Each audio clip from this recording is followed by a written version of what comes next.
Last week on Delicious Ambitious, Britt Lintner told us how she combines a career in hedge funds with growing her fashion business. This week, Britt returns to share her advice for starting a business. And we started by asking her for her top 3 tips. Number 1 would be you have to wait until you find a niche idea, something that the market needs. Because the market's flooded and totally diluted. I mean, in every industry. I mean, there's tons and tons of fashion designers. But I knew I was onto something when I, as a working woman, couldn't find any designers specifically designing for working women, which is what I do. And I also like to design to empower working women. And then secondly, you have to absolutely love it.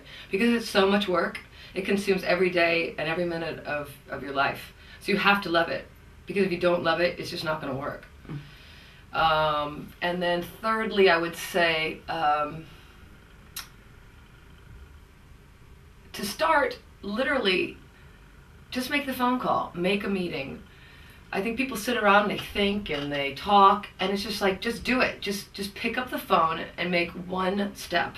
And that one step leads you to another step.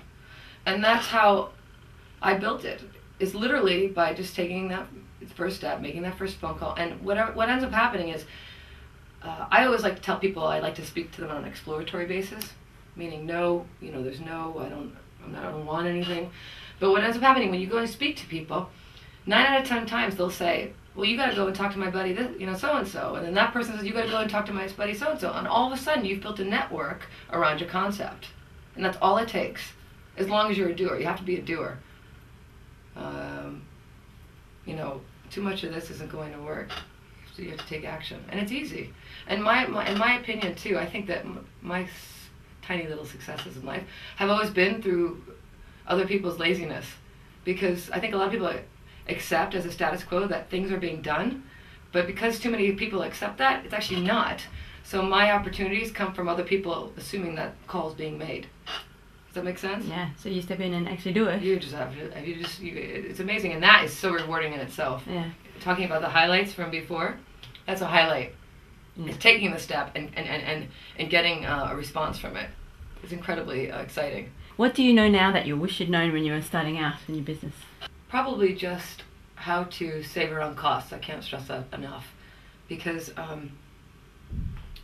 in any industry, it's one thing to get press and get your name out there. That's all great. But at the end of the day, you have to run a business. So you have to be very, very careful about costs. So I had a launch in April. I probably could have saved a lot of money around that.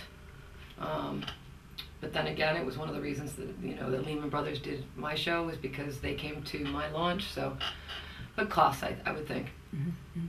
That's probably an ongoing thing. Yeah, always. Yeah. What have been the challenges you faced in actually starting a business from scratch, and how have you overcome them? I don't know if this is going to sound cocky, but I don't really feel like there's been that many challenges. I just feel like every day I just give it my best shot, and I guess any challenges that I get, I try not. If you let things upset you too much, you're gonna lose. So you just have to roll with the punches. Mm-hmm. So it upsets you for 2 minutes, and you think, okay, how are we gonna get around this? In banking, everything's so efficient. It's like a machine. Everything happens on time, and if you don't deliver on time, you're in trouble. In fashion, nothing happens on time. Nothing. And nothing happens quite as you want it to. And that's really frustrating. From two aspects. One is the outfit never comes out the way that you visualize it in your head, ever. And I've learned to manage those expectations. It's quite disappointing. But then you learn to be patient, and it's like sculpting. So you get a sample, and you fix it, and you sculpt it, and you work on it, and then by the end it's pretty close to what's in your head. So I find that a challenge. Mm-hmm. And then secondly is nobody does anything on time. I mean, the brilliant thing about fashion so far is everyone's so helpful, but people say they're going to deliver, next Wednesday, and then it comes 2 weeks later. So that's a huge challenge for me, trying to build my patience levels around people's, around my expectations. It's one thing, in any industry, you can get press, and you can get your name up there, and people can talk about it. But at the end of the day, a business is a business, and you need to make $1. So if you can't make it work, cut your costs, sell, and make some profits, what's the point? Unless you have so much disposable income that you can afford to just do it for the glamour and the bells and whistles. But you have to keep a budget, you have to keep a business plan, and you have to stick to it, or else the business implodes. And I think you said earlier you surrounded yourself with good people, like accountants. You mentioned, Oh yes, you need it. That's a imperative as a good accountant, and you have to surround yourself by people that you trust. Yeah, absolutely, and to keep track of all your expenditures from day one. Mm-hmm. Even if you can't afford an accounting software package, you get your Excel spreadsheet and right down to a 2-pound taxi receipt, you put it in. Mm-hmm. Yeah. Okay, and finally, any other tips or advice you'd give to young women planning to start a business? Some people don't know where to start, nor did I.